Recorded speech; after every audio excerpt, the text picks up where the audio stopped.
Hi, I'm Vanessa from speakenglishwithvanessa.com. I have some good news. I'm coming to visit you. Let's talk about it.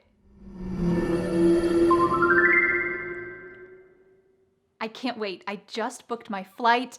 I've got everything set up. I can't wait to hear more about where you live. What should I see? What places should I avoid? Tell me all about it.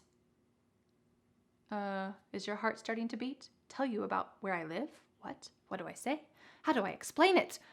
Well, don't worry. Today in this lesson, I'm going to help you talk about where you live, and also you will have a chance to speak with me and use what you've learned. In this lesson, you will learn some common vocabulary to talk about where you live. You can accurately explain where you live and give some advice to people who could be visiting your city. Then we'll talk about some common conversation questions about where you live. And finally, you will see a little sample conversation between my husband Dan and I as we talk about visiting another city. And then you will have a chance to practice speaking with me. I will ask you a question and you will need to use what you've learned. So pay attention well and get ready for the end of this lesson. To help you with today's lesson, I have created a free PDF worksheet with all of today's vocabulary, questions, tips, sample conversations, and Vanessa's challenge question at the end of the PDF worksheet so that you can use what you've learned and remember it so that you don't feel too nervous and you can express yourself clearly. So don't forget to download the free PDF worksheet. There is a link in the description of this video. It is my gift for you. Okay, let's get started with some common vocabulary to talk about where you live. If you live in a city, you might say, it's really busy where I live. New York City is a busy place. Or you could use the word crowded. Tokyo is a crowded city. There are lots of people everywhere, and there are not many places where you can be alone and have a quiet moment. Maybe you might say that your city is busy and crowded.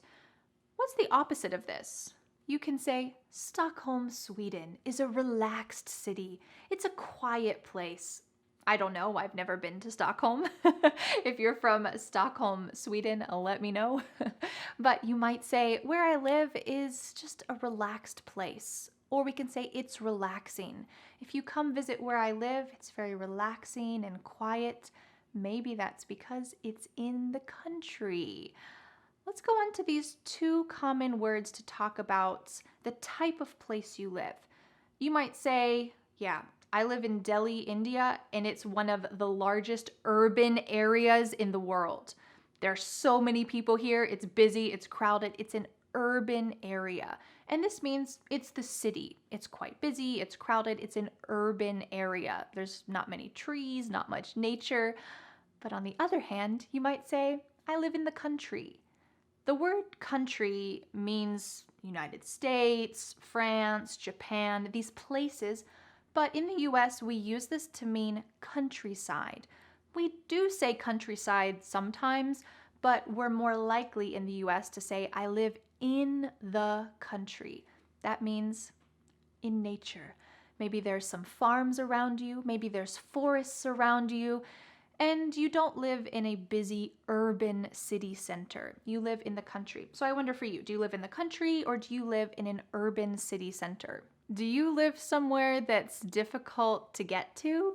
You might say, yeah, my city is off the beaten path, but it's worth visiting. So for me, my city, Asheville in North Carolina, it is definitely off the beaten path. It's not a huge city. It doesn't have a big airport that comes here. It's off the beaten path.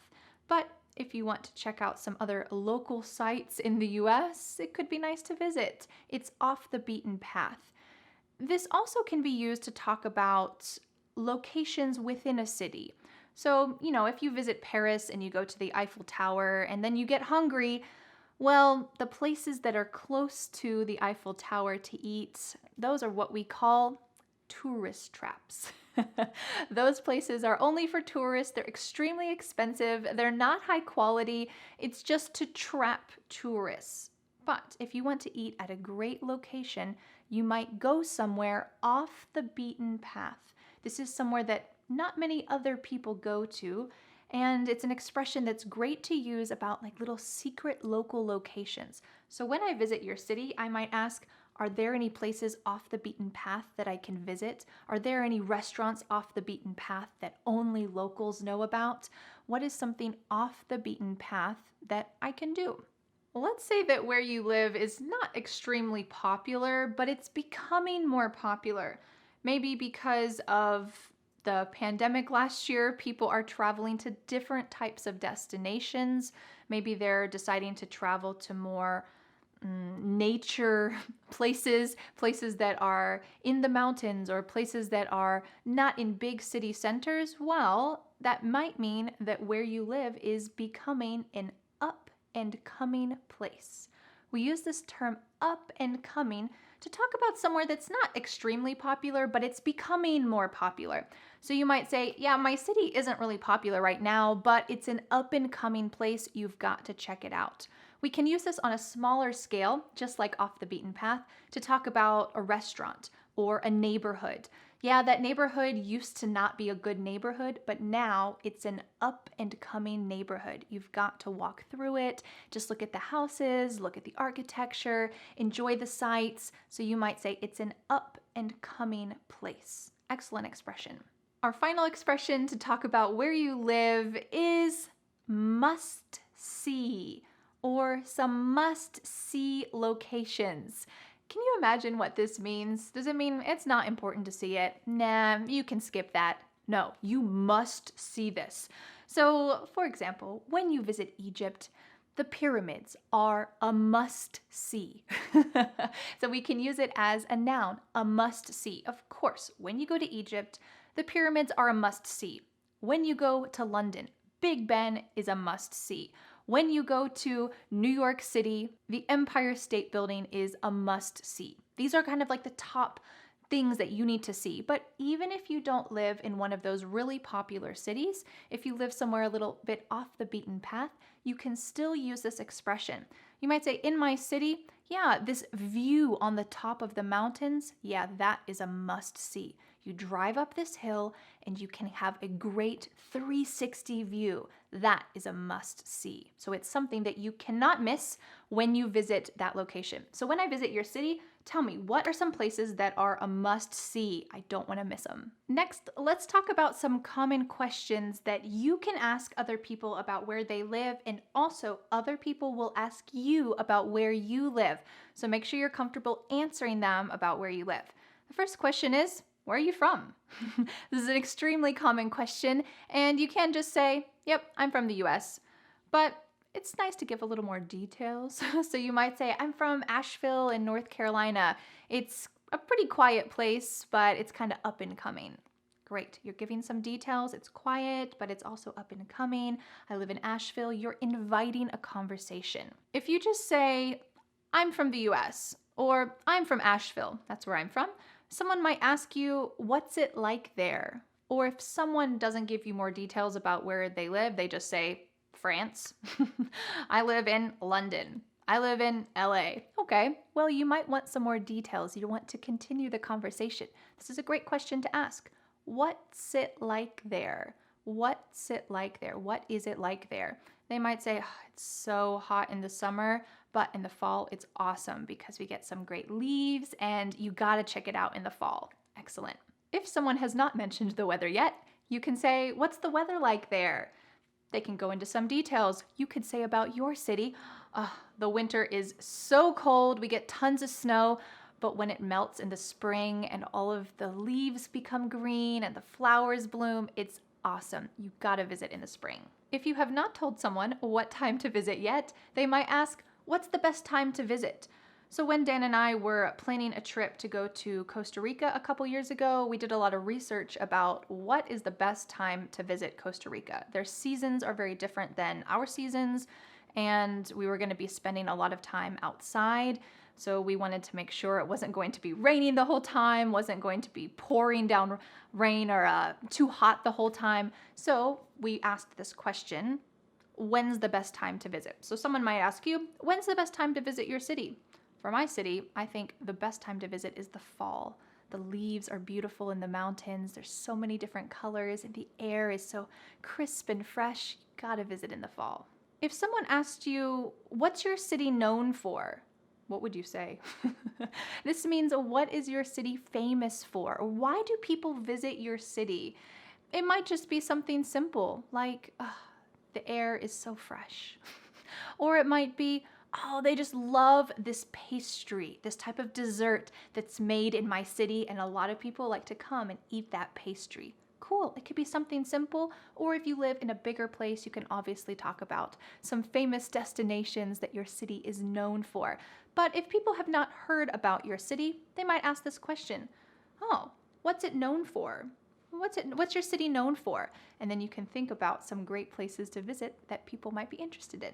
Whenever I ask someone about their city, especially if I'm going to visit, like your city, I like to ask about their personal favorite thing to do. So someone might ask you, what's your favorite thing to do in your city? Or what's your favorite thing to eat there? What's your favorite thing to see?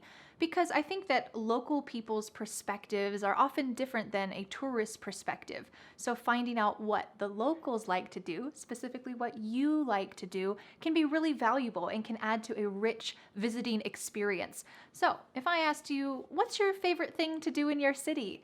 You might tell me, oh man, there is this little bar off the beaten path down this alley, and you gotta check it out. It's so cool. They brew their own beer, and the atmosphere is awesome. It is a must-see. Great! I bet that my trip to your city would be a lot more amazing because of that information. So make sure that you have some ideas that you can tell other people about your city. Our final question is a little more broad. Someone might simply ask you, what do you recommend? Or maybe if you're talking to someone who lives in New York and you are about to visit New York, great. You can ask them some questions and say, what do you recommend? What do you recommend about New York? What do you recommend that I do? Oh, you got to see this museum. It's really cool. They have local artists that they have on display and all these different things you can see. Great. You're asking, what do you recommend in general? It might not be that person's absolute favorite thing personally, but to visit the city, what do you recommend? Great. A wonderful question to ask. What do you recommend? All right, now that we've talked about some common vocabulary to describe your city, some common questions that you can ask or other people might ask you about where you live, let's see a quick sample conversation between me and my husband, Dan, where we talk about visiting Rome. Now, neither of us are from Rome, but I want you to use your imagination. Let's imagine that Dan is from Rome. He's actually from the US, but let's imagine that he's from Rome and he is giving me some insider tips about what I should do on my upcoming trip to Rome. Let's watch this sample conversation and listen for some of the key vocabulary that we just talked about, because you are about to have a chance to use it yourself speaking with me. Let's watch. Hey, Dan.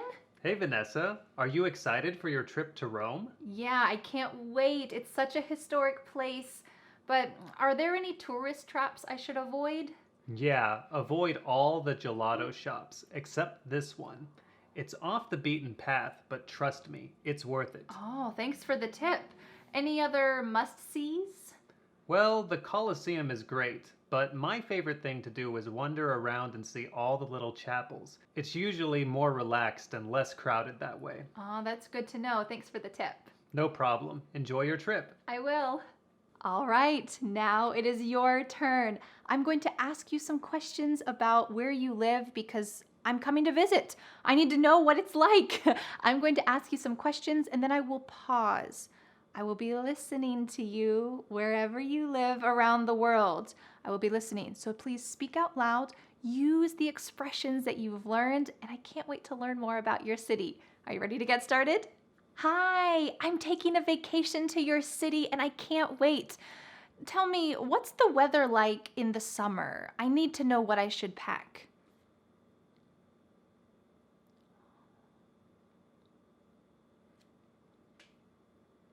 That's good to know. Thank you. Well, what's your favorite thing to do or see in your city?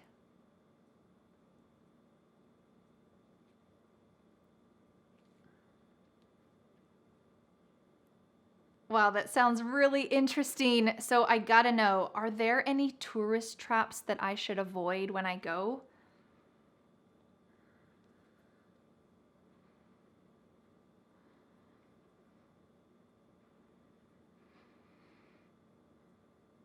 Thanks so much for the tip. I look forward to visiting. I can't wait to see you soon. Bye.